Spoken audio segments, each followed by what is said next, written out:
Hi అండి, welcome back to my channel. ఎలా ఉన్నారు అందరూ?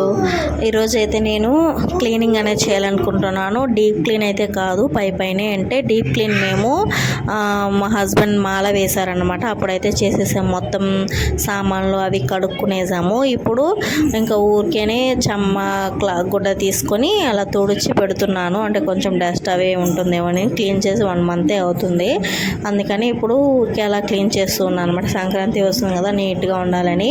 పైగా ఈ సామాన్లు అనేవి ఎక్కడ పెడితే అక్కడ ఉన్నాయి. అది మేము పెట్టం, కానీ మా పాప అలా అయిపోతూ ఉంటాయి. ఎందుకంటే తను అందుకుంటూ ఉంటుందా, మళ్ళీ మేము తీసి అలా పెట్టేస్తూ ఉంటాము. కింద ఉన్నవన్నీ అందుకుంటే పైన పెట్టేస్తాం, పైన ఉన్నవన్నీ అందుకుంటే కింద పెడతాం. అలా ఎక్కడంటే అక్కడ పెట్టేస్తున్నాం తన వల్లే.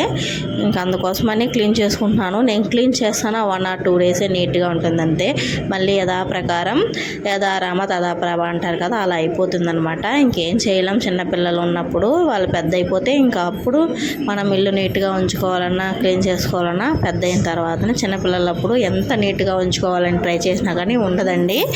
ఎన్నిసార్లు ఇల్లు ఊడ్చుకున్నా చెత్త అనేది వస్తుంది. వాళ్ళు నాశనం చేస్తుంటే బొమ్మలు పడేస్తుంటారు, కాగితాలు చింపుతుంటారు, ఆకులు కోసుకొని ఆకులు పడేయడం అలాంటివి చేస్తూ ఉంటారు. ఇంకేం చేయలేం. ఎవరైనా చూస్తే ఇల్లు క్లీన్ చేయలేదు, అలా వదిలేసుకున్నారు అనుకుంటారు. కానీ మనం ఎన్నిసార్లు క్లీన్ చేస్తామో వాళ్ళకి ఏం తెలుస్తుందండి. చిన్నపిల్లలు ఉన్నారు కాబట్టి వాళ్ళకు కూడా తెలుసు పిల్లలు ఉంటే ఇలాగే ఉంటుందని. కానీ ఎందుకో అలా బిహేవ్ చేస్తారనమాట.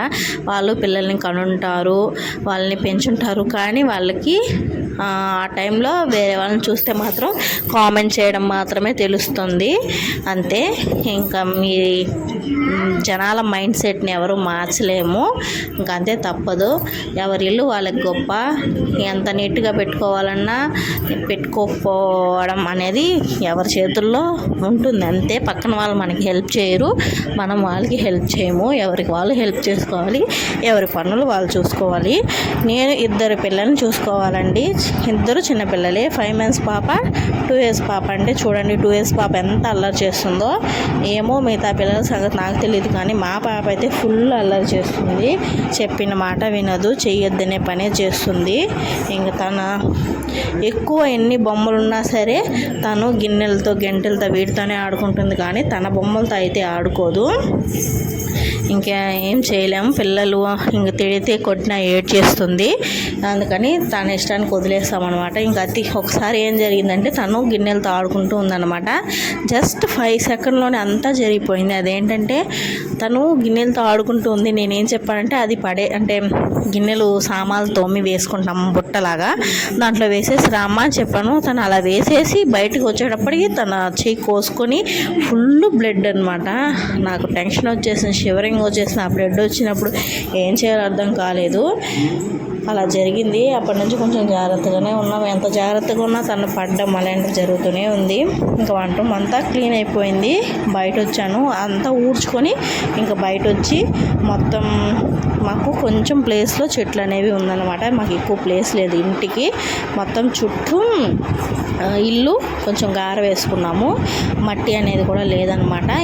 మా ఇంట్లో మట్టి లేదు, కానీ ఈ ఇంట్లో ఫుల్గా డస్ట్ అనేది నేను క్లీన్ చేస్తూ ఉన్నా సరే దుమ్ము మట్టి అనేది వస్తుంది. అది ఎందుకు ఎలా వస్తుందో ఏంటో తెలియడం లేదు. మొత్తం క్లీనింగ్ అనేది చేసుకున్న తర్వాత గిన్నెలు అనేవి తోముకున్నాను. నాకు గిన్నెలు ఎన్ని ఉన్నా సరే క్షణాల్లో తోమేస్తాను, కష్టం అనిపించదు.